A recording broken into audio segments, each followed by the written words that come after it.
그래서 오늘 이제 오전까지 이제 저희가 얘기를 쭉 해왔는데 오늘의 이제 마지막 정점을 달리는 오늘의 마지막 이제 저희가 알아보아야 할 네 번째 바이오 리듬은 바로 정신적 정조입니다.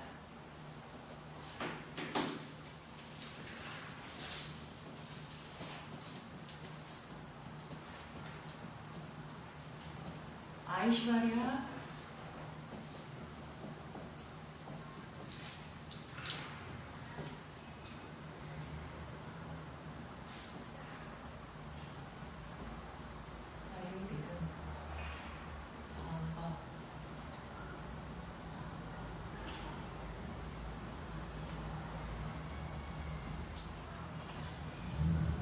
정신적 정조. 자, 왜 이게 가장 마지막에 나오는 이유가 뭘까요?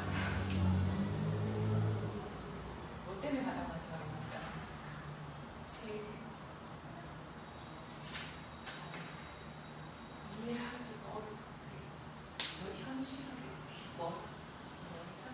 현실하고 좀 동떨어진 현기상학적인 뭐가 저기 위에 있는 거예요. 현실하고 공허한 네. 감정도 아니고 손으로 뭔가 잡기 어려운 뭔가이기 때문에 그럴 것 같다. 또 다른 의견이 있어요. 이게 제일 마지막에 나왔을까요? 세 가지가 앞서 배웠던 세 가지가 어느 정도 정리이 돼야 네.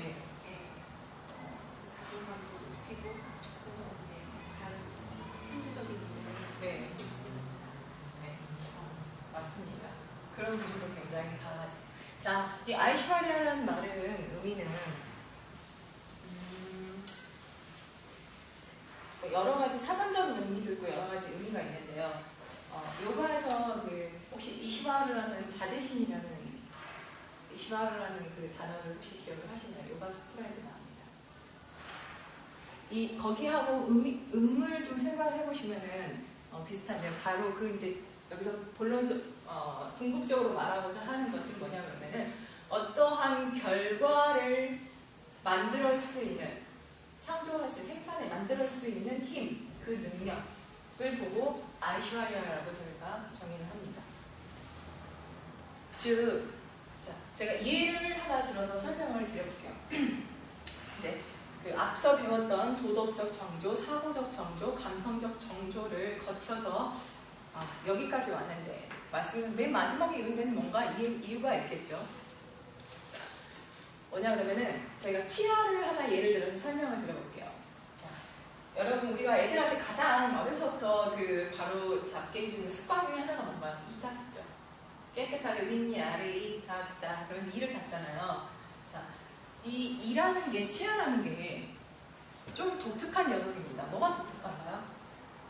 어떤 점에서 독특한가요? 치아가? 뭐 때문에?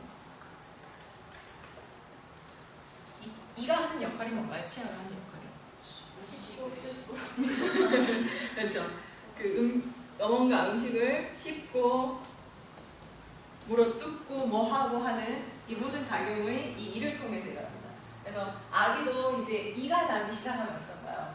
드디어 너 사람 됐구나 이렇게 얘기를 하죠. 그리고 나이가 먹어서 어떻습니까?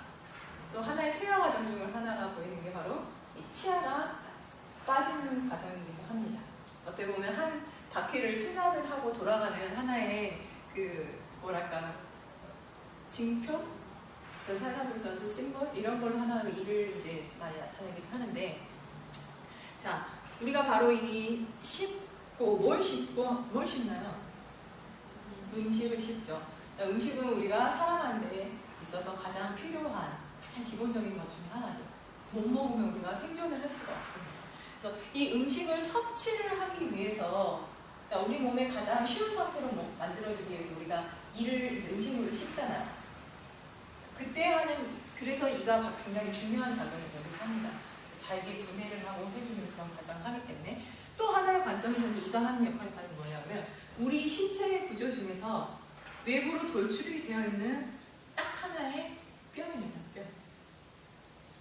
우리 몸에 있는 골격 기관에서 뼈 중에서 신체로 유일하게 외부로 이렇게 드러나 있는 것. 어떤 근육이나 피부에 의해서 보호가 되지 않고 그냥 외부로 그대로 드러나 있는 뼈가 바로 유일한 게 바로 이 치아입니다. 그래서 이 이를 보면 왜 이를 잘 닦아야 되는지 아이들한테 왜 가르치죠? 왜 이따그라고 하죠? 충치 안 생기게 하기 위해서. 충치가 생기면 어떻게 되니까요? 이가 결국엔 없어져요. 없어져. 자, 먼저 충치가 생기면, 자, 이가 충치가 생기면 어떻게 되죠? 썩어요. 썩으면 어떻습니까? 아파요. 그렇죠. 제일 중요한 거 아파요. 이 충치가 생기면 어떻습니까? 아픕니다. 우리에게 이 아픔이라는 이 고통을 상상을 합니다. 그렇죠? 그래서 이가 아프면은 어느 정도가 아픈가요? 처음에는 약간 음식을 먹을 때 씹을 때 불편한 정도였다가 이거를 관리를 안 하고 그냥 계속 무시를 한 채 가만 놔두면 어떻게 되죠? 시리고 그렇죠. 막 뜨거운 물 마시거나 뭐 찬물 마시거나 막 쓰리고 막 아프고 뭔가 모르는 찌르는 듯한 통증이 굉장히 사람을 견딜 수가 없게 만듭니다. 그래서 어떻게 되죠? 자연스럽게 입맛도 점점 떨어지고 먹는 게 굉장히 불편해지고 잘 못 먹게 돼요. 이가 아프면. 그리고 그 통증 중에서 제일 견디기 힘든 통증이 바로 치통이라고 했어요. 그것 중 하나가. 그래서 너무 아프면 어떤가요? 바로 다이렉트로 우리 뇌까지 전달이 된다. 그 통증이 탁 씹었을 때 찌르는 듯한 그 통증이 우리 이제 머리까지 막 전달돼 뇌까지 이렇게 전달이 되는데요. 그래서 우리 어떻게 됩니까? 그 정도로 우리에게 아픔, 이 아픔을 선사합니다. 썩어서. 그럼 우리 어떻게 하나요, 여러분? 그렇죠. 치과에 가서 치료를 합니다.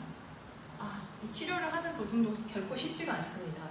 단순히 그냥 치료만 하면 되는데 뭐 땜질을 해야 되고 거기에서 뭘 하고 심지어 신경치료까지 들어가게 되면 어떡하죠?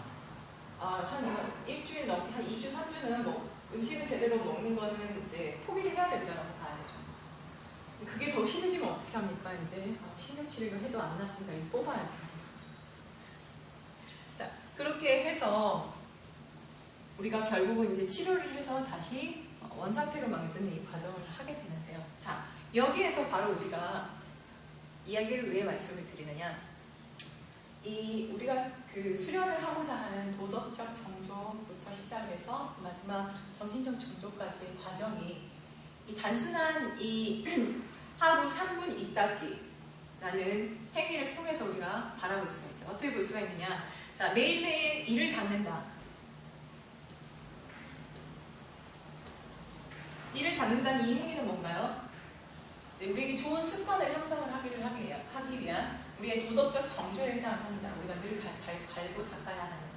자, 이 도덕적 정조 3분 간단한 행위인데요. 매일매일 하게 되면 어떻게 되나요? 우리가 건강한 치아를 유지를 하면서 자, 음식을 먹는 것은 우리에게 굉장한 만족감을 줍니다.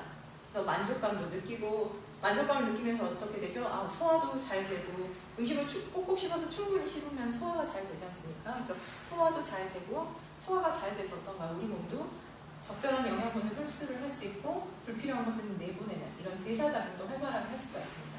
그래서 이렇게 우리의 가장 기본적인 의무, 본분을 잘 지키게 되면은 여러모로 이렇게 유익한 일이 발생이 되게 됩니다. 근데 이거를 잘 우리가 다스리지 않고 수련을 하지 않게 되면은 이 아픔이라는 고통이 선사가 됩니다. 자, 이 아프면 우리 이때서야 어떻게 하나요? 왜 아프지? 내가 아프면 그 다음에 어떻게 합니까, 우리? 아파. 이제 그 순간부터 우리는 어떻게 하나요? 그냥 아무것도 안 하나요? 가만히 있나요? 아파. 이렇게만 있나요? 알몸 치료. 치료를 하고 이제 가느기 전 단계까지 어떤 과정이 우리에게 일어나나요? 아팠어요. 무슨 생각을 하게 되나요? 왜 아프지? 그렇죠. 이게 왜 아프지? 왜 아프지 생각을 하게 됩니다. 그래서 왜 아프지 하고 생각을 하면서 뭘 알게 되나요? 내가 이를 잘 안 닦았구나. 내가 뭐 어떤 습관이 됐든 뭐 음식을 초콜릿에 넣은 단 걸 많이 먹었든 뭘 먹었든지 어떻게 했든지 간에 나를 이런 아픔을 겪게 하게 한 원인을 우리가 생각을 하게 됩니다. 무엇 때문에 아팠나. 그래서 원인을 추적을 하죠. 그래서 알게 됩니다. 내가 너무 단 것을 많이 먹었구나. 아니면은 자기 전에 이를 안 닦았구나. 라든지 또 뭐가 있을까요?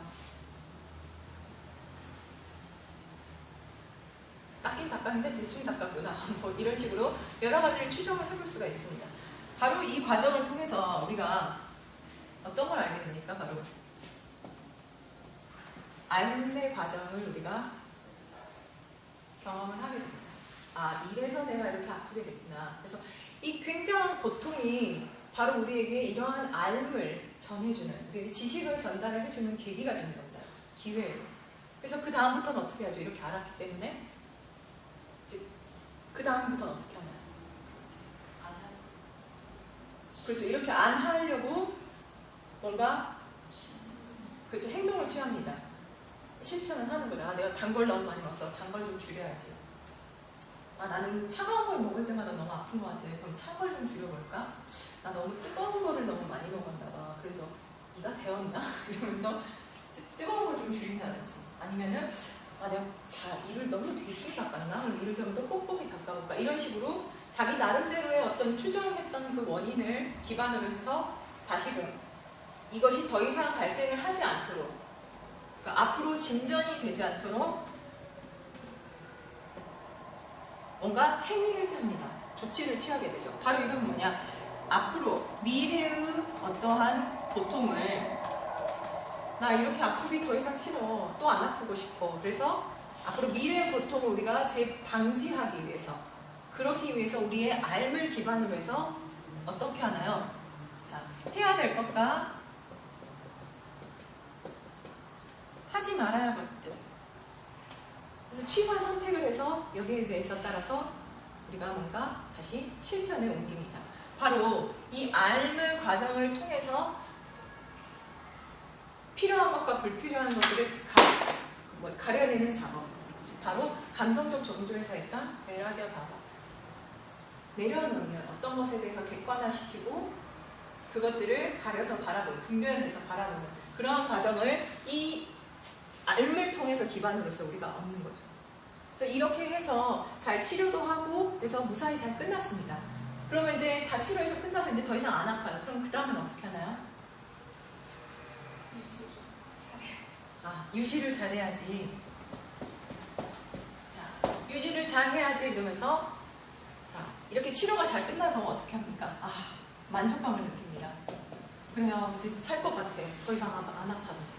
그래서 이제 더 이상 아프기 싫으니까 미래의 고통을 방지를 하기 위해서 기본으로 뭘로 돌아갑니까? 다시 매일매일 일을 잘 닦는, 나의 본분을 다하는, 다른 말을 좀 더 강화시키고 더 굳게 다지는 이러한 작업으로 돌아가게 되죠.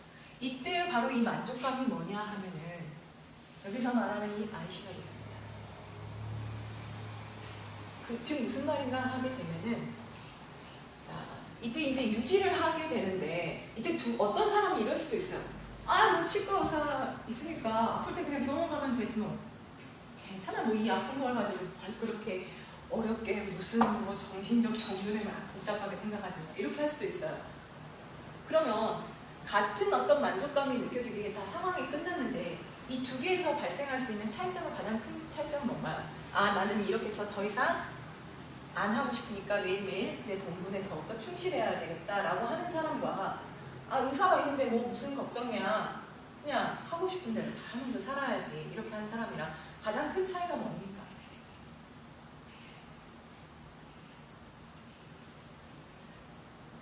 그 둘의 가장 큰 차이가 뭘까요?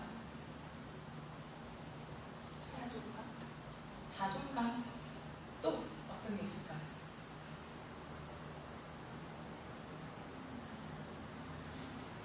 자기애가 자기를 사랑하는. 어떤 사람이 더 자기가 더 소중하다라고 느끼는 건가요? 스스로에만 누군가를 의지하지 않고 준비하는 사람이 있었어요. 그렇죠. 이런 걸 또 말씀하죠. 누군가에게 의존하지 않고 바깥의 그 무엇에 의존하는 것이 아니라 내가 나 스스로 나를 지킬 수 있는 힘이 생기는 겁니다. 그렇기 위해서는 결국은 가장 기본으로 돌아가서 내 본분을 다하는 것이 결국은 나를 좀 더 자존적인 인간으로 만들어주는구나 하는 걸 아는 거죠. 이 과정을 통해서 알고 거기에 대해서 필요한 것과 불필요한 것들을 놓는 그 작업을 통해서 얻어진 하나의 성취감이 결국은 뭔가 다시 한번 나의 기본 본분을 강화를 하는 방식으로 돌아오게 된다는 겁니다. 즉 여기서 말하는 이 만족감은 어떤 만족감인가요? 내가 그 의사한테 기대지 않고 단순히 매일 3분씩 간단하게 일을 담는다라는 내 가장 기본적인 것에 충실을 함으로써 내가 나를 지킬 수 있는 어떠한 그 대책을 스스로가 마련한다는 겁니다. 즉 남에게 의존하지 않는 자기 의존적인 사람, 독립적인 사람으로서 성장을 할 수 있다는 그 마음가짐을 키우게 된다는 거죠. 그래서 여기서 말하는 이 정신적 정조라고 하는 것은 아까 말씀을 드렸듯이 이 아이샤리아라는 말이 결국은 뭐라고 말씀드렸죠? 어떠한 결과를 내가 형성을 할 수 있는 힘, 그럼으로써 어떻게 하나 내가 무언가 결과를 내가 창출을 해내는 사람이기 때문에 나는 굉장히 어떤 거야? 소중하고 자존적이고 그다음에 자주적인 사람입니다. 내가 꼭 무언가에 의지해야만 이걸 되는 것이 아니라 내가 스스로 그런 것들을 모두 이겨내고 해낼 수 있는 그런 그 능력을 갖춘 사람이다라는 마음가짐이 여기서 품게 되는 거죠. 그렇다 보니 이 아이샤리아 바바에서 바이오리듬에서 나오는 것들이 뭐가 되느냐 하면은 이것과 연관지어서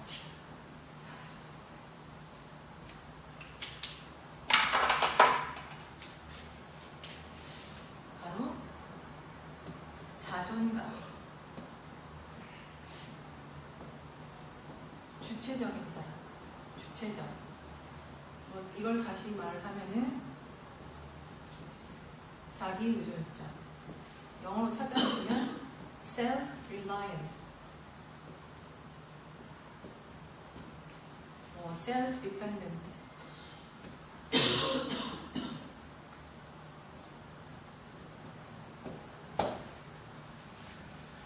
그 자존감이 있기 때문에 자신감도 생깁니다. 자기 애가 있게 돼요. 내가 나를 사랑하는 마음. 그게 이제 나르시스적인 어떤 네가 너무 예쁘고 이게 아니라 자기가 일단은 중요하고 소중한 존재이기 때문에 자기에 대한 존재감이 일단은 높은 거죠. 비굴하지는 않지만 겸손할 수 있는 게 바로 이 자존감입니다. 여기에 나눠주신 거에 보니까 셀프-에피커시? 예. 이것도 같은 거예요. 자, 그 말은 여기서 아까 아이시파리아를 뭐라고 말씀을 드렸죠? 결과를 창출해낼 수 있는 힘, 능력이라고 했습니다. 즉 이 말은 뭐냐면은 내가 무언가를 활용을 하고 그것을 이용을 해서 그것을 효과를 극대화를 시킬 수 있는 능력이 내게 있다는 얘기입니다. 즉 셀프 에피커시라는 말은 자기 효용성이라고 우리가 이제 뜻풀이가 되어 있는데요. 효용성이라는 말이 뭔가요? 효과적으로 사용할 수 있는 능력, 성능, 그런 의미거든요. 그래서 내가 나의 가치와 내가 지니고 있는 재능과 이런 것들을 효과적으로 가장 극대화시켜서 쓸 수 있는 그런 능력이 잘 갖춰져 있는 것. 그게 바로 아이슈바리입니다. 그렇다 보니까 자존감도 높게 되고 주체적이고 타인에게 의존하지 않고 뭔가를 스스로 해내려고 하는 힘이 강하고요. 그렇다 보니까 자연스럽게 어떻습니까? 그 안에서 또 볼 수 있는 것들이 어떤 특징들이 있을까요? 자존감, 자신감, 자기 의존적이고 또 어떤 것도 있게 되나요? 또 이런 성향의 사람들은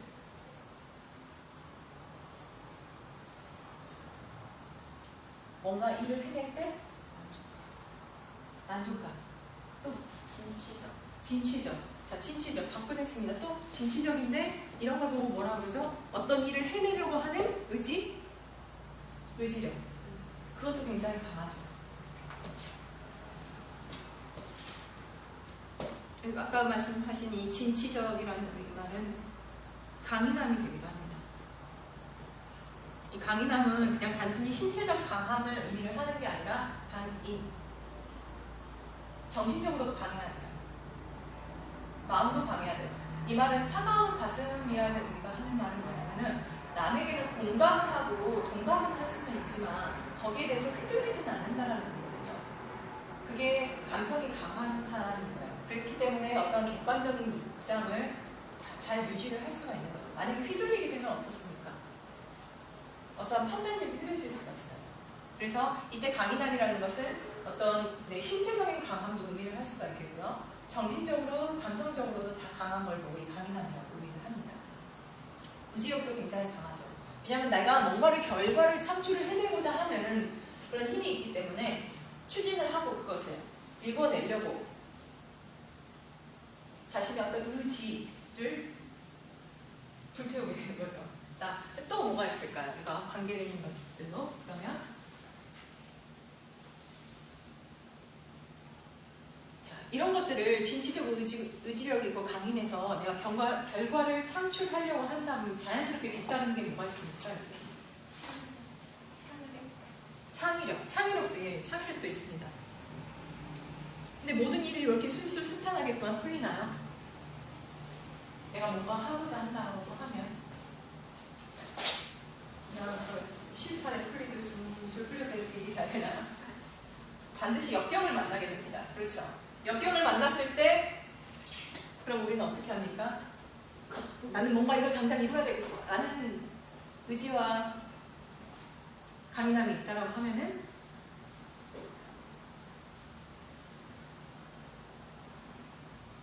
그럼 뭐 하나 역경을 우리 어떻게 하나요? 극복을 할 때 필요한 거. 극복을 하려면 힘들어요. 힘들어 죽겠어요. 그냥 내려놔. 그렇게 해야 되나요? 아니면 어떻게 합니까? 해결책을 찾으려. 그 하는 거예요. 이걸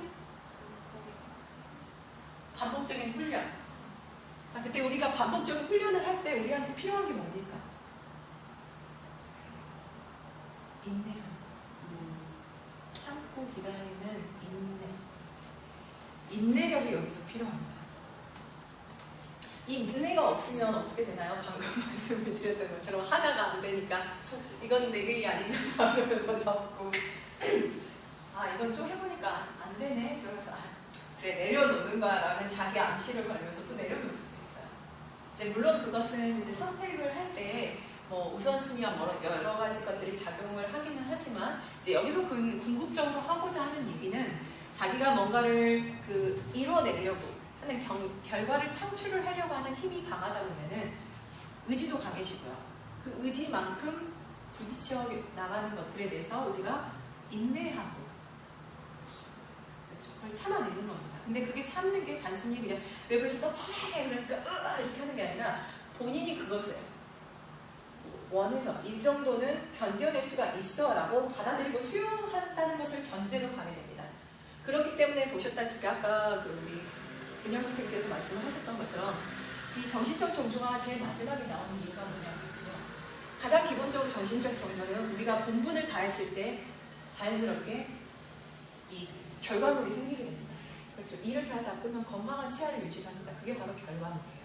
그래서 건강한 삶을 살게 됩니다. 그래서 도덕적 정조를 잘 우리가 성립을 하게 되면은 정신적 정조는 자연스럽게 같이 성장을 해나가는 겁니다. 그래서 제가 첫 시간 둘째 시간에 말씀을 드렸을 때 그 치타붐이라고 했던 거죠. 그 인성의 발달량의 5가지 단계에서 보면은 다르나가 성립이 되면은 동시에 아이시와리아도 성립이 됩니다.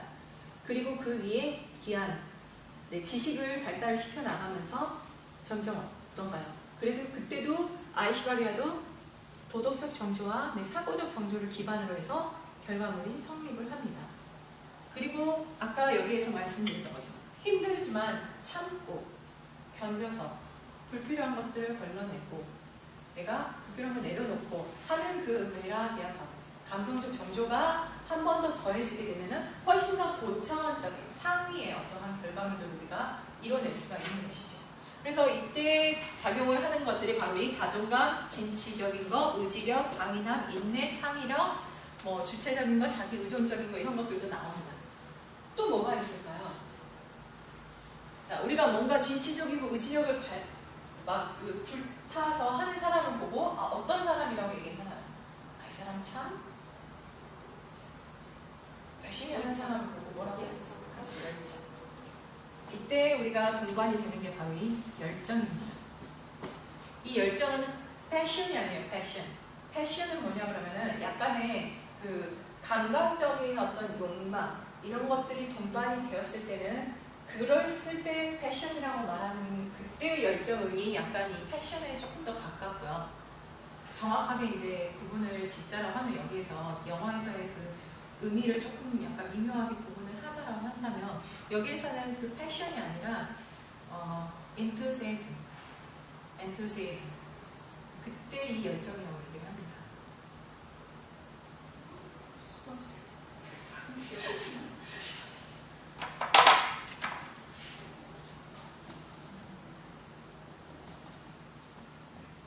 enthusiasm, 열정. 그래서 이 열정을 우리가 불타오르면서 뭔가를 하려고 하죠. 한껏 고치가 됐습니다. 내가 이루고 싶은 목표가 있어. 난 이것을 향해 내 목표를 향해서 난 반드시 이뤄낼 거야 하는 그 하나만 보고 어떻게 합니까? 의지력을 불타하면서 힘든 어떤 그런 역경이 있더라도 인내를 하고 어떻게 하면 이것을 더 잘 해낼 수 있을까 하다 보니까 자연스럽게 나만의 어떠한 그 생각도 덧붙여지게 되고 이런 데서 이제 창의력이 발산을 하는 거죠. 그렇다 보니까 어떻습니까? 그 과정을 통과를 해 나가면서 점점 더 인내와 이 의지력을 인내를 하는 과정을 통해서 자연스럽게 어떻습니까? 이 강인함이 다져지는 거예요. 강해지는 거예요. 그 과정을 통해서. 그래서 강해지다 보니까 이런 것들을 지니고 있는 사람들을 보고 우리가 열정적이다라고 얘기를 하는 거예요. 그래서 열정을 불사르는 사람을 이렇게 얘기를 하잖아요. 보통 사람의 유형을 보더라도 굉장히 어떤 리더 유형의 사람을 보게 되면은 이 열정과 의지력을 가지고 굉장히 진취적으로 활동을 하고 높은 자존감을 가지고 뭔가 해냅니다. 근데 여기서 이런 것들이 복합적으로 작용하게 되면 굉장히 정신적으로 건강한 사람이에요. 근데 만약에 뭔가 이렇게 그 진취적이고 의지력도 있고 강인하고 인내도 있고 열정도 있는데 자존감이 낮은 경우가 있어요. 자기의 낮은 자존감을 극복을 하기 위해서 뭔가 이제 그 물질적인 어떤 목표를 세워놓고 달려가는 사람도 있습니다. 이제 그런 경우에는 어떻게 되나요? 바로 이 베라기아가 잘 성립이 안 되어 있기 때문에 우리 드라마에서도 인물형에서 보면 그렇게 많이 나오잖아요. 사업적으로 사회적으로 성공을 했는데 자신의 이제 과거에 아팠던 가난했던 시절을 딛고자 열심히 노력을 했다. 근데 이게 자존감이 낮게 되면 어떻게 될까요? 흔히 말하는 졸부가 됩니다. 사회적으로 약자나 타인을 돌보지 못하고 자기가 이제 취한 재산에만 집착을 하게 되는 거죠. 그런 사람들이 바로 감성적인 종조가 제대로 발달을 하지 못해서 이 자존감 때문에 극복하지 못한 것들이 거기에 아직 매여 있는 거예요. 집착을 해 있는 거예요. 그래서 이러한 유형들이 복합적으로 잘 건강하게 성립이 된 것이 이제 정신적인 정도가 건강하게 성립이 되어 있다라고 볼 수가 있습니다. 그러면 사회적으로 다 성공한 사람들은 그러면은 다 정신적 정도가 강한 사람인가요? 라고 던질 수 있는 의문에서 바라봐야 될 점은 바로 우리가 이제 제가 방금 말씀하셨던 그 사람이 과연 그러면 건강한 자존감을 가지고 있는 경우라고 한다면은 자연스럽게 메라비아가 어떤 것을 내려놓고 자신만을 보는 게 아니라 나를 둘러싸고 있는 사회, 타인에 대해서도 시선을 돌리면서 그것을 나눌 줄 아는 어떤 관용과 아량이 충분히 갖춰지게 되는데 그게 아닌 경우에는 그 베라기아 가가의 특징적인 집착, 그 어떤 과거의 기억에 매여 있거나 물질적인 것에서 내가 이것을 통해서 나의 자아를 실현을 하고자 하는 그런 약간 엇나간 관점의 자아 실현 욕구가 거기에서 발현되는 거죠.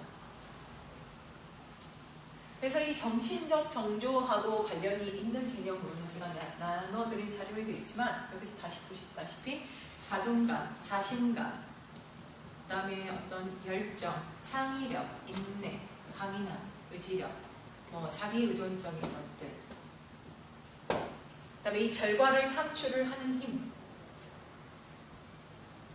그 다음에 또 하나가 뭐가 있냐라고 하면은 거기 나와 있는 게 또 뭐가 있죠? 다른 게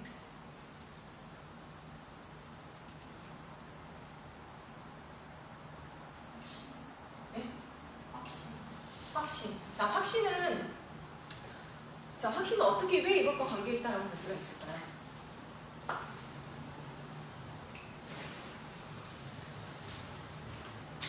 신지 그걸 여부를 알아야지 목표를 가지고 진취적으로 네. 나갈 수 있어. 그렇죠. 내가 이것을 원한다라는 것에 대해서 나는 뚜렷하게 알고 있습니다. 내 목표가 뚜렷한 거야. 난 저걸 이루고 싶어. 그래서 그것이 자기에 대한 확신이 됐던 간에 아니면 어떠한 신에 대한 확신이 됐든 간에 이것이 이루어질 것이다라는 그런 어떤 믿음인 거죠. 그것을 그냥 막연하게 이렇게 하고 싶어 라고 하는 희망이나 위시가 아니라 호흡이나 희망, 위시가 아니라 내가 이렇게 하면 이건 될 것이야 라고 이미 이루어진 것이라고 보는 거예요. 그게 바로 확신이에요. 확신. 믿는데 확실하게 믿는다는 거예요. 거기 딱 도장을 찍은 거죠. 이건 이미 이루어진 거야. 그래서 나는 그냥 하기만 하면 돼. 그렇기 때문에 그 사람들은 행동으로 쉽게 옮길 수가 있는 거예요. 그래서 이 결과를 창출을 한다라는 이 힘이 얼마나 대단한 것이냐라고 하게 되면은 이 모든 것들을 이끕니다. 부정사상. 그래서 굉장히 진취적인 사람의 유형이 여기에서 나타나는 모든 모습들을 우리가 바라볼 수가 있는 거죠. 그런데 이 정신적인 정조는 아까 말씀을 드렸다시피 기본적으로 다르마가 잘 성립이 되어 있으면 자연스럽게 생깁니다. 그리고 이것 자체로도 스스로 이렇게 성장을 할 수가 있대요. 무슨 말이냐 하면 내가 어떠한 결과를 창출을 한번 해냈어요. 자, 이렇게 해봤더니 한번 성공하더라. 여러분 공 던지기 하셨죠? 한 번 해보니까 그 찰나의 한 번이었지만 되네 이거? 하니까 되는구나 라는 어떠한 잠깐이지만 성공을 맛보았어요. 이루어지면. 그렇기 때문에 어떤가요? 될 수 있다라는 확신을 전제로 해서 다음번에 또 시도를 하게 됩니다. 그렇죠. 그 반복으로 인해서 그 작은 성공이 반복이 되게 되면 어떤가요? 그렇죠.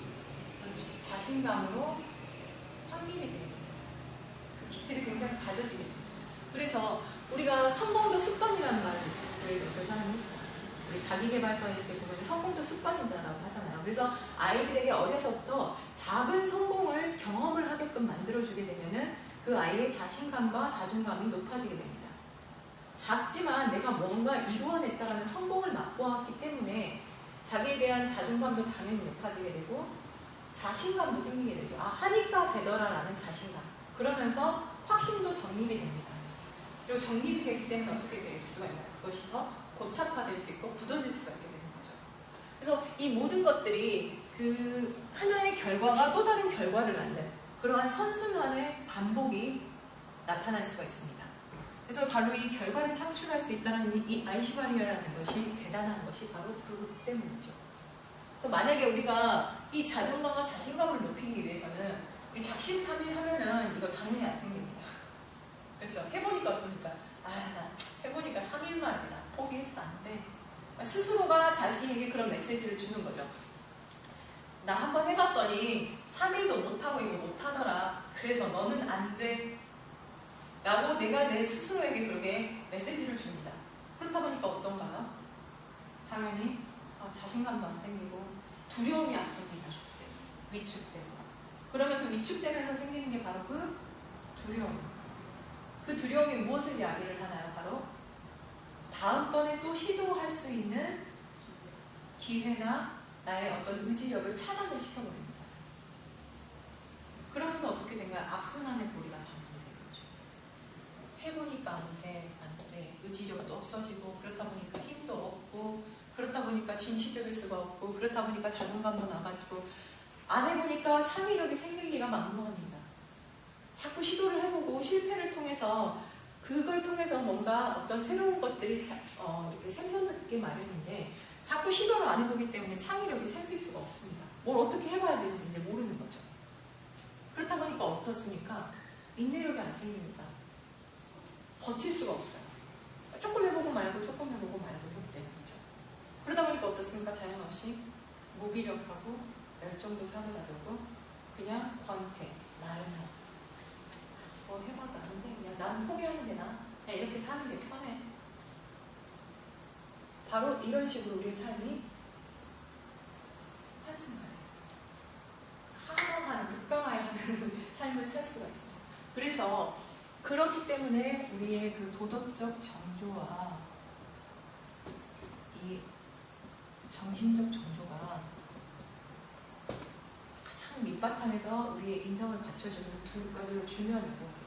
그래서 인성교육을 할 때 빠지지 않고 나오는 얘기가 윤리 도덕이란 말도 나오게 되고 또 뭐 또 나오나요? 바로 자존감, 자신감 얘기를 많이 하는 이유가 바로 그 때문입니다. 이 두 가지가 서로가 서로를 보조를 하면서 지탱이 됐을 때만이 건강한 인성이 성립이 될 수가 있는 거예요.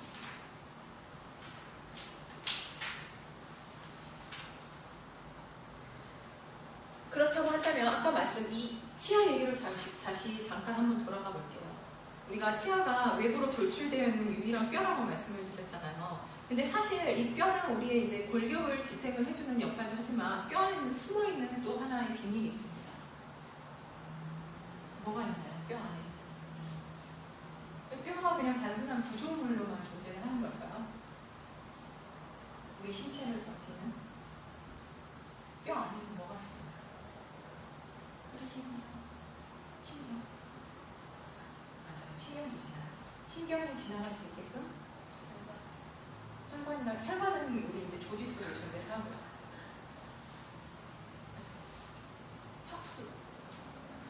척수가 있습니다. 뼈라는 거 안에는 그 우리 신경이 지나가는 길이 있는데 거기 이제 척수가 존재하죠. 바로 그 척수가 뭐 어떤 역할을 하느냐 그러면은 이런 것들을 실어 나르는 역할을 해요. 그러니까 우리의 생명체가 그 발현을 할 수 있도록 하는 원소가 그 안에 자리를 잡고 있는 겁니다. 그래서 이 뼈라는 것이 이제 차크라에서 보면은 이 아그냐 차크라하고도 관련이 있어요.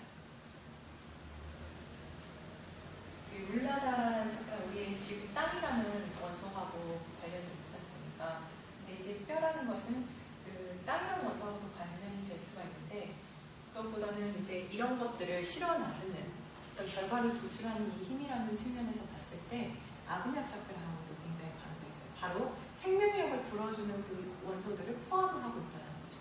예를 들면 백혈분화제, 적혈구라든지 이런 모든 것들이 우리 백혈분 치료할 때 척수를 여기서 뽑아서 치료를 하잖아요. 백혈분 치료를 할 때 그런 것처럼 이 척수 안에 바로 우리의 생명력이 탄생할 수 있는 것을 잉태를 하고 있습니다. 그래서 이 뼈가 갖는 의미가 어떻게 보면 굉장히 중요하거든요. 그래서 이 치아 얘기를 말씀드렸던 이유는 우리의 도덕적 정조, 사고적, 감성적, 정신적 정조를 이 치아를 어떻게 다루느냐라는 그 간단한 행위 하나로 가장 쉽게 볼 수가 있어요. 그리고 이 치아라는 이 씹는 행위를 통해서 우리가 음식을 먹어서 느끼는 만족감도 느낄 수 있고 소화기관하고도 연결이 되고 위의 문제도 이하고도 굉장히 밀접한 관계가 있습니다. 위장이 이제 건강하지 못하면 치아도 건강하지 못하거든요. 대부분 이제 그 쌍꺼파의 흐트러짐으로 인해서 압력 때문에 이 치아에 이제 통증이 오게 돼요. 또 간혹 이런 말을 듣는 분들 의학적으로 검증된 결과를 들고 오시오 하는데 이제 찾아보면은 그러한 기사들도 좀 많이 나왔습니다. 어쨌든 간에 지금 이 정신적 정조는 사실상 그 저희가 지금까지 해왔던 세 가지, 네 번째인데 정점을 찍는 이유가 바로 이것입니다. 우리의 건강한 자아를 존재할 수 있게 가장 뭐랄까 튼튼하게 다져주기도 하면서 우리의 도덕적 정조를 더욱더 강화할 수 있는 하나의 원동력이 될 수가 있습니다. 그래서 나는 이제 다른 거는 다 잘 되는데 그래 나 내려놓는 것도 잘 하고 뭐 필요한 것도 잘 알고 다 되는데 나는 의지력이 약해. 그럴 수도 있어요. 그래서 이제 이러한 의지력이나 진취감이나 자신감 이런 것들을 개발을 시켜줄 수가 있는 것들은 아까 말씀드린 것처럼 도덕적 정조를 강화를 하면서부터 이것을 정신적 정조를 강화시킬 수도 있고 아까 여기서 말씀드렸던 것처럼 그 성공의 반복, 내가 이루어낼 수 있는 작은 성공의 반복, 즉 정신적 정조 자체를 반복적으로 우리가 수련을 함으로써 인해서도 이것을 더 강화를 시킬 수 있다는 말씀입니다. 그러니까 단독으로 존재한 듯 보이지만 그 도덕적 정조에 의해서 생기는 결과물처럼 보일 수가 있지만 그게 아니라 정신적 정조 그 자체만으로도 수련을 하고 더 단련을 시켜서 이것을 강화시킬 수 있다는 얘기죠. 무슨 말인지 이해가 좀 되시나요? 안 되시면은 저한테 질문도 해주시고 그러세요. 어떤 세 가지 정조가 잘 되면 네. 결과물로 나온다. 네. 네. 다음만. 지금 그래서 드리는 말씀, 그래서 다시 한번 정리해서 말씀을 드리면요, 이 정신적 정조라고 하는 것은 이제 발현될 수 있는 과정상으로 봤을 때는 도덕적 정조를 잘 다스려서 정립이 되게 되면 결과물로서 정신적 정조가 생기기도 하고요. 우리가 애초에 태어났을 때 그럼 정신적 정조는 아예 없느냐? 있긴 있습니다. 근데 경험이나 막 태어난 애들은 경험이나 이런 것들이 없기 때문에 이게 아직까지는 어나이시컬이야. 도덕적 정도와 마찬가지로. 근데 어떻게 되나? 자꾸 이제 그 기어보면서 기고 물건을 짚고 잡고 이러한 것들을 경험을 하면서 어떤가? 자연스럽게 해보니까 되네. 그러다 또 다른 시도를 자꾸 하고 탐색을 합니다. 그래서 끊임없는 탐색을 통해서 반복적인 행위를 통해서 어떤가요? 그렇죠. 기게 되면서 길 때도 그냥 안 됩니다. 처음에 포복을 해요. 포복을 하다가 이제 스핑크스 자세로 엉덩이도 들고 한번 흔들흔들도 해봅니다. 그럼 자기의 팔의 힘을 확인을 하는 거죠. 아, 내가 팔이 단련이 돼 있나 안 돼 있나. 안 돼 있으면 그냥 주저앉고요. 단련이 될 때까지 이거를 반복 훈련을 합니다. 그래서 이것이 됐을 때는 정말 네 발로 이렇게 기는 행위를 하거든요. 그래서 그 단순한 아가에게 지식이라는 것, 그 다음에 내려놓음이라는 것은 없지만 이러한 반복적 어떤 기본적인 행위를 통해서 이 정신적 정조와 기틀이 마련이 되는 거예요. 그렇기 때문에 이 정신적 정조가 강화될 수 있는 길은 앞에 도덕적 정조하나 그 다음에 사고적 정조, 그 다음에 감성적 정조를 다스림으로 인한 부수적인 결과물로 생길 수도 있는 방법이 하나가 있고 그게 아니고 이 자체로도 존재를 하면서 끊임없이 나의 어떤 그 삶을 이끌어내는 어떤 원동력적 추진력이 여기에 있다고 볼 수가 있겠습니다. 그러니까 내가 원하는 어떠한 것을 이루고자 하는 내 삶의 목표를 끊임없이 이룰 수 있도록 나를 추진하는 원동력, 그것이 바로 어떻게 보면 이 정신적 정조에 해당한다고 보시면 돼요. 그래서 어떤가요? 우리가 의지력이 없고 어떠한 자신감이 없게 되면 삶이 굉장히 극단으로 치닫습니다. 말 그대로 고립된 삶을 사는 거예요. 똑같이 혼자 있지만 어떤 사람은 독존하는 삶을 살 수 있고요. 천상천하 유아 독존, 그 말은 나 혼자 잘나서 그 말이 아니라 나 스스로로서 굉장히 독립적인 하나의 주체로 존재할 수 있다는 의미가 있는 독존. 근데 똑같은 혼자 있는 건데 자존감이 없고 자신감이 없고 의지력이 없고 삶이 무기력하면은 그 무수한 속에 혼자 고립된 삶을 살고 있는 거예요. 뭐 흔히 뭐 외롭다, 혼자 떨어져 있다, 뭐 우울증에 있다. 그래서 극심한 그런 극단적인 상태에 있는 사람들 보면 어떤가요? 대부분 이렇습니다. 의지력도 없고 무기력에 빠져 있어요. 뭘 해보려고 하는 의지도 없고 자신감도 없습니다. 제 말이 좀 무슨 말인지 이해가 되시나요? 그래서 정신적 정조를 얘기를 할 때 관련되는 개념들이 지금 여기 나온 개념들을 떠올려 주시면 돼요. 그래서 아사나 같은 경우도 어떻습니까? 우리가 어떤 아사나로 우리가 수련을 하게 되느냐 하면은 뒤로 이렇게 뒤로 이렇게 훅을 하는 자세가 바로 정신적 정조를 훈련을 다스리는 데 가장 관련돼요. 왜냐면 인간은 이렇게 앞으로 숙이는 게 굉장히 익숙하거든요. 근데 뒤로 숙인다는 것 자체가 어떻습니까? 그래서 두려움이 생깁니다. 그럼 두려움을 극복하기 위해서 우리가 뭐가 필요하나요? 의지하고 또 우리는 두려움을 극복하는 능력, 그것이 무엇인가요? 그냥 단순히 의지만 가지고 될까요? 의지가 있으면 할 수가 있습니다. 의지가 일어나는데 우리가 두려우면 마음속에 어떤 두려움이 일어나게 되면 그것을 하지 말라라고 하는 마음이 하나가 있을 거고 그래도 해봐라고 하는 마음이 하나가 있을 거예요. 그럼 그때 그래도 한번 해봐라고 하는 그 격려하는 마음이 바로 무엇인가요? 두려움을 극복한 사람, 저 사람은 참 그렇죠. 용기. 이 두려움을 극복할 수 있는 용기입니다. 그래서 우리가 뒤로 하는 거는 훅을 하는 자세를 하게 되면 우리 마음속에 있는 그 용기를 개발을 시키는 거예요.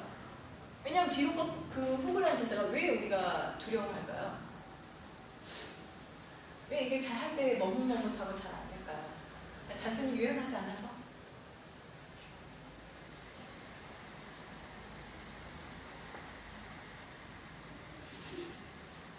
생각해볼까? 어떨 때 우리 왜 두려울까? 이렇게 뒤로, 머리만 뒤로 젖혀도 아이들은 난리가 납니다. 머리 빵개고 뒤로 젖히는 자세만 해도 애들이 무서워요. 왜 무서울까요?